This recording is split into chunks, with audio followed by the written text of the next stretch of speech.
बिल्कुल रुकेंगे।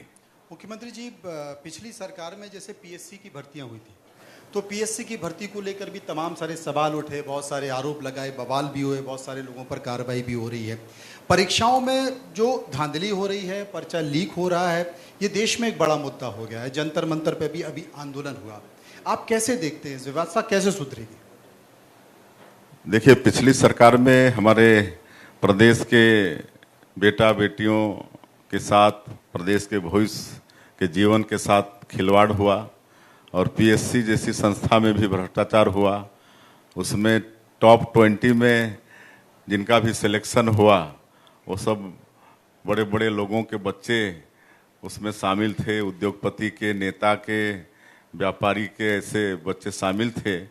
और 2023 के चुनाव कैंपेनिंग में माननीय प्रधानमंत्री जी का वादा भी था कि बीजेपी की सरकार बनेगी तो इसकी सीबीआई जांच करेगी और दोषियों को दंडित किया जाएगा। और जब हमारी सरकार बनी तो आज सीबीआई उसकी जांच कर रही है और जो भी दोषीदार हैं उनका आरोप सिद्ध हो रहा है तो सब वो जेल के सिक्कों के अंदर में पहुंच रहे हैं। लेकिन अब जब हम लोग सरकार में आए हैं और 2 बार से यहाँ पर पीएससी का एग्ज़ाम हो गया है और जब बच्चे आते हैं अपने पेरेंट्स के साथ में मिलने के लिए, कोई किसान का बच्चा होता है, कोई रिक्शा चलाने वाले का बच्चा होता है, कोई और गरीब का बच्चा होता है, तो उनके चेहरों में जो खुशी होती है, बच्चों के चेहरों में और उनके अभिभावकों के चेहरों में, तो देखकर बहुत संतुष्टि होती है। और हम लोग यूपीएससी के तर्ज पर हमारे प्रदेश का पीएससी एग्जाम पारदर्शी हो, इसके लिए भी हम लोग काम कर रहे हैं। ये बड़ी चीज़ है। लेकिन आपने देखा कि युवा जिस तरह से मांग कर रहा है, जेनजी की मांग हो गई है।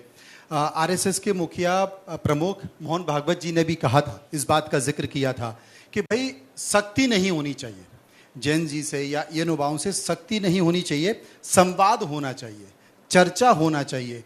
और जिस तरीके से अब जेनजी युवा आवाज़ उठा रहा है, आप भी इस बात को मानते हैं कि सरकार की जो नीतियां बन रही हैं उन नीतियों में उनको समाहित किया जाए, उनकी बातों को समझा जाए और उसी अनुरूप से सरकार का भी एक चलन हो? जी बिल्कुल, जेनजी भी बहुत होशियार हैं और उनके सुझाव का तो बिल्कुल स्वागत है। उनको भी मतलब कोई नीति बनाने में बिल्कुल उनके सुझावों को समाहित करना चाहिए। जी, एक छत्तीसगढ़ को लेकर एक महत्वपूर्ण सवाल मेरा है, क्योंकि छत्तीसगढ़ में बड़ी संख्या में आदिवासी हैं। मध्य प्रदेश के अमरकंटक में नेशनल यूनिवर्सिटी है, नेशनल ट्राइबल यूनिवर्सिटी है, लेकिन छत्तीसगढ़ में नेशनल ट्राइबल यूनिवर्सिटी नहीं है।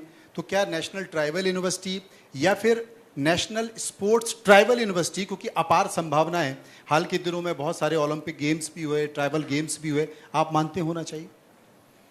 देखिए, यहाँ छत्तीसगढ़ में करीब 31 से 32% पॉपुलेशन जनजातीय समाज का है जी। और मैं समझता हूँ यहाँ पर जनजातियों के उत्थान के लिए बहुत काम हुए हैं।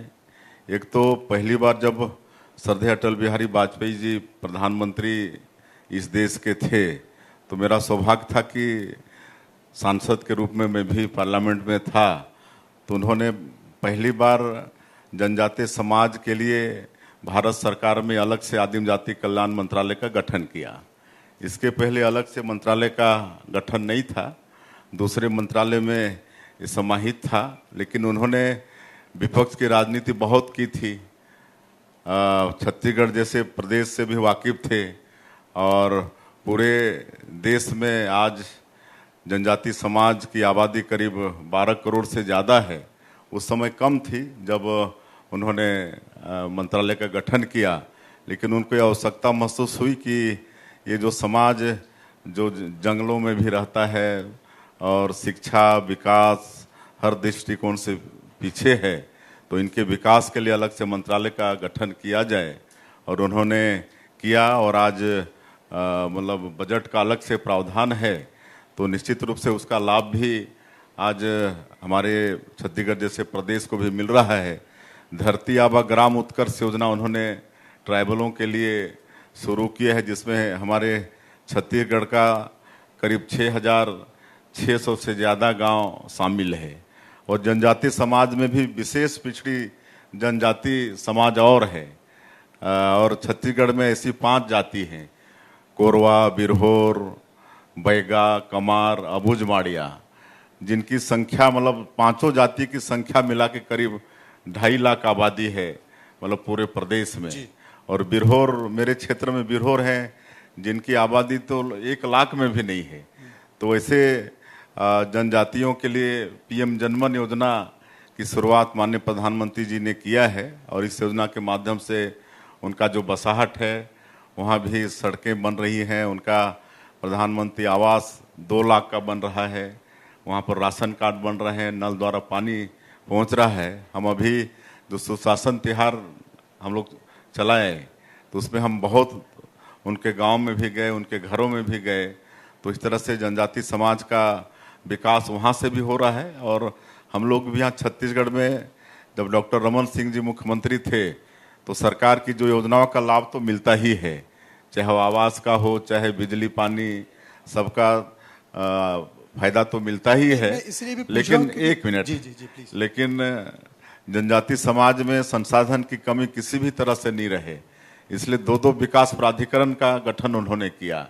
एक तो सरगुजा विकास प्राधिकरण का, एक बस्तर विकास प्राधिकरण का। और इसमें बजट का अलग से प्रावधान रहता है।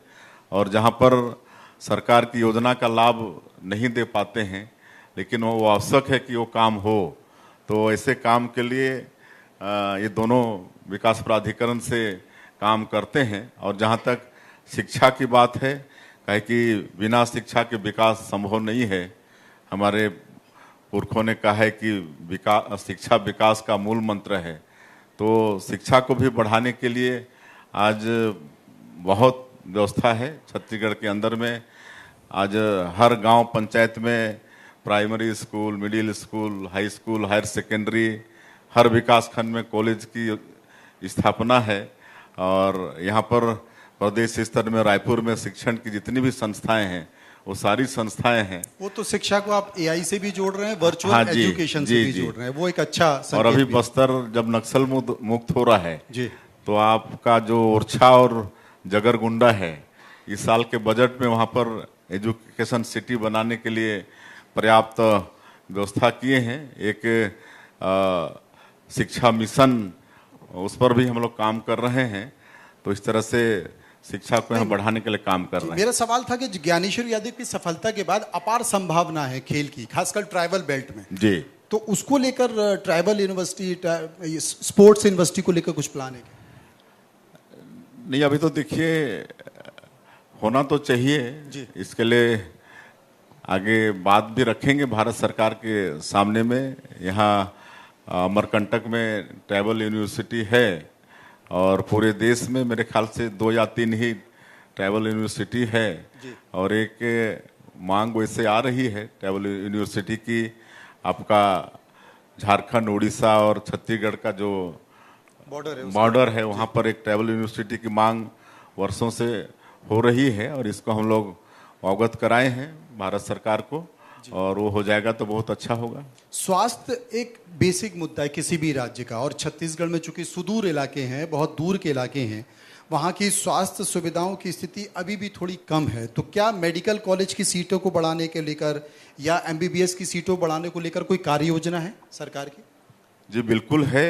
जब छत्तीसगढ़ राज्य का निर्माण हुआ 2000 में तो छत्तीसगढ़ में एकमात्र मेडिकल कॉलेज होता था। और आज 25 वर्षों में शासकीय और प्राइवेट मिला के 15 मेडिकल कॉलेज हो गए हैं। और इसी साल 5 नए मेडिकल कॉलेज की स्वीकृति मिली है। एक तो आपका कवर्धा, एक आपका दंतेवाड़ा, और एक मनेन्द्रगढ़, एक चांपा जांजगीर और एक जसपुर। तो 250 सीट, 50-50 सीट, मतलब कुल मिला के 250 सीट की स्वीकृति मिली है। और 5 मेडिकल कॉलेज में इसी साल से पढ़ाई भी शुरू हो जाएगी। तो इस तरह से स्वास्थ्य को भी हम लोग आगे बढ़ा रहे हैं। और सभी जो संभाग मुख्यालय हैं उसमें सुपर स्पेशलिटी हॉस्पिटल का निर्माण हुआ है। और जहाँ तक बस्तर की बात है वहाँ भी मेडिकल कॉलेज तो है ही, लेकिन एक सुपर स्पेशलिटी हॉस्पिटल वहाँ पर जगदलपुर डिमरापाल में है 240 बेड का, जहां भी ब्रेन ट्यूमर का भी इलाज वहां पर संभव हो पा रहा है। अब वहां के हमारे लोगों को भी इलाज के लिए रायपुर या ज़्यादातर विशाखापट्टनम जाते थे, वहां भी जाने की आवश्यकता